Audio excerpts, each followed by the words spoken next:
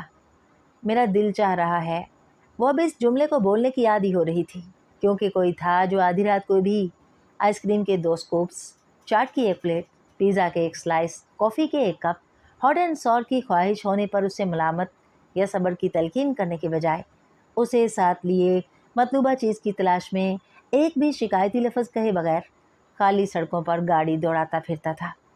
شادی کے اس مختصر عرصے میں بھی لاہور کی کوئی ایسی جگہ نہیں تھی جہاں کھانے کی کسی مشہور چیز کا اس نے سنا ہو اور سالار اسے وہاں نہ لے کے گیا ہو۔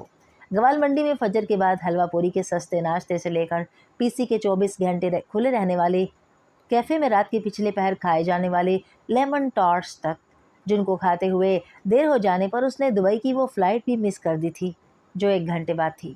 یہ ناممکن تھا کہ ایسا شخص کسی کی دعاؤں کا حصہ نہ بنے۔ اسے کبھی نماز کے بعد دعا کرتے ہوئے سالار کو یاد نہیں کرنا پڑا تھا، وہ اسے ہمیشہ خود بخود یاد آ جاتا تھا۔ اس سے نکاح ہو جانے کے بعد پہلی نماز پڑھنے پر بھی، جب وہ ناخوش تھی اور اس سے رشتہ ختم کرنا چاہتی تھی، اور ڈاکٹر صدق علی کے گھر پر اسے دیکھنے اور سننے کے بعد بھی، جب اس نے پہلی بار اپنے شوہر کے لیے اجر کی دعا کی تھی، اور رخصتی کے بعد اس گھر میں پہلی نماز کے دوران بھی جب اس نے سالار کے لیے اپنے دل میں محبت پیدا ہونے کی دعا کی تھی، وہ اسے یاد آتا تھا یا یاد رہتا تھا۔ دن کی کوئی نماز ایسی نہیں ہوتی تھی جب وہ سالار کے لیے اللہ سے نعمتوں اور اجر کی طالب نہیں تھی۔ تب بھی جب وہ اس سے شاکی یا خفا ہوتی تھی، وہ اللہ کے بعد اس دنیا میں واقعی اس کا آخری سہارا تھا، اور سہارے کا مطلب اور اہمیت کوئی امامہ سے پوچھتا۔